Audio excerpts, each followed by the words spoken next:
10 বাংলায় ইসলামের আগমন ও প্রসার একটি ঐতিহাসিক আলেখ্য। বাংলায় ইসলামের আগমন ও প্রসার বলতে বোঝায় সপ্তম শতাব্দী থেকে শুরু করে পরবর্তী কয়েক বছর ধরে এই ভূখণ্ডে ইসলাম ধর্মের পরিচিতি, রাজনৈতিক বিজয় এবং সামাজিক ও সাংস্কৃতিক বিস্তৃতির ধারাবাহিক ইতিহাস। সহজতম ভাষায় বলতে গেলে বাংলায় ইসলাম কেবল যুদ্ধের মাধ্যমে আসেনি, বরং এটি এসেছে তিনটি প্রধান উপায়ে: ব্যবসায়ীদের মাধ্যমে, শাসকদের বিজয়ের মাধ্যমে এবং সুফি সাধকদের ভালোবাসার মাধ্যমে। আরব বণিকরা যখন উপকূলে বাণিজ্য করতে আসতেন, তখন থেকেই বাঙালিরা এই নতুন ধর্মের কথা জানতে পারে। পরবর্তীতে বখতিয়ার খিলজির বিজয়ের ফলে এখানে মুসলিম শাসন প্রতিষ্ঠিত হয় এবং ইসলাম রাষ্ট্রীয় পৃষ্ঠপোষকতা পায়। পরিশেষে সুফি সাধকদের চারিত্রিক মাধুর্য ও পরোপকার সাধারণ মানুষের হৃদয় জয় করে নেয় এবং ইসলাম এই অঞ্চলের মানুষের প্রধান ধর্মে পরিণত হয়। একজন নতুন শিক্ষার্থীর জন্য বিষয়টি এভাবে বোঝা সহজ: ইসলামের এই পথচলা অনেকটা একটি বিশাল নদীর মতো, যা বিভিন্ন শাখা প্রশাখা দিয়ে বাংলায় প্রবেশ করেছে।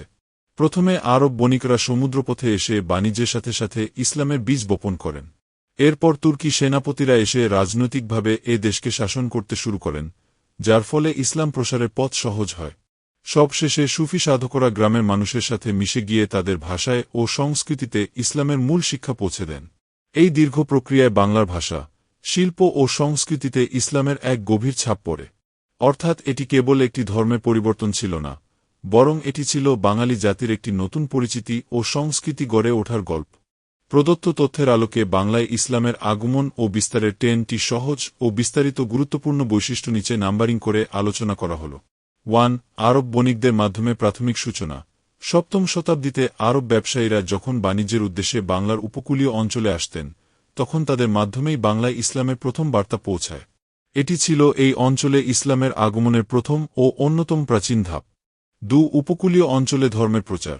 আরব বণিকরা কেবল পণ্য কেনাবেচাই করতেন না, বরং তাদের আচার-আচরণ ও ধর্মীয় বিশ্বাসের মাধ্যমে উপকূলীয় এলাকার মানুষের কাছে ইসলামের পরিচয় তুলে ধরতেন, যা ইসলামের প্রাথমিক প্রসারে ভূমিকা রাখে।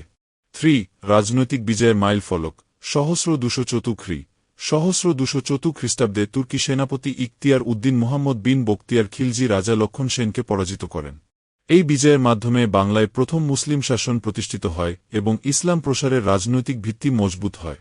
4. মুসলিম বসতি স্থাপন ও বসতি বিস্তার।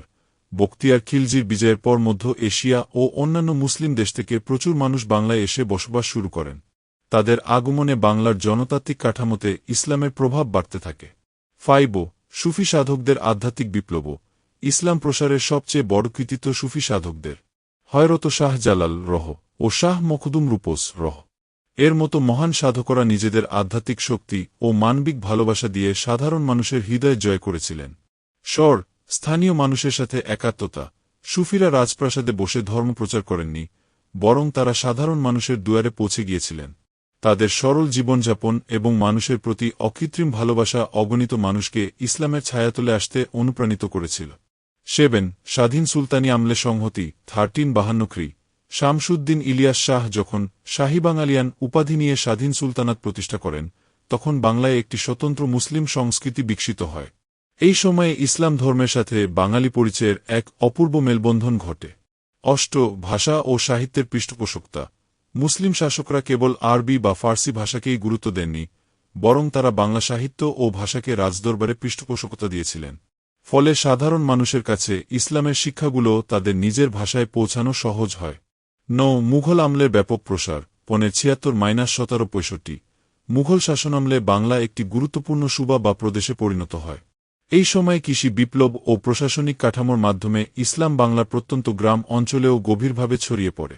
10. ধর্মীয় ও সাংস্কৃতিক স্থায়ী প্রভাব। ইসলাম আগমনের ফলে বাংলার সমাজব্যবস্থা, খাদ্যাভ্যাস, স্থাপত্য এবং জীবনদর্শনে একটি স্থায়ী ও ইতিবাচক পরিবর্তন আসে। বিভিন্ন ধাপে বণিক, শাসক ও সাধকদের এই সমন্বিত প্রচেষ্টাই আজকের বাঙালি মুসলিম পরিচিতির ভিত্তি। আমি কি আপনাকে বাংলার এই ইসলাম প্রচারের ইতিহাসের পাশাপাশি বিখ্যাত সুফি সাধকদের খানকাহ বা বিখ্যাত প্রাচীন মসজিদগুলোর, যেমন 60 গম্বুজ মসজিদ, স্থাপত্যকলা সম্পর্কে আরও বিস্তারিত তথ্য দিয়ে সাহায্য করতে পারি?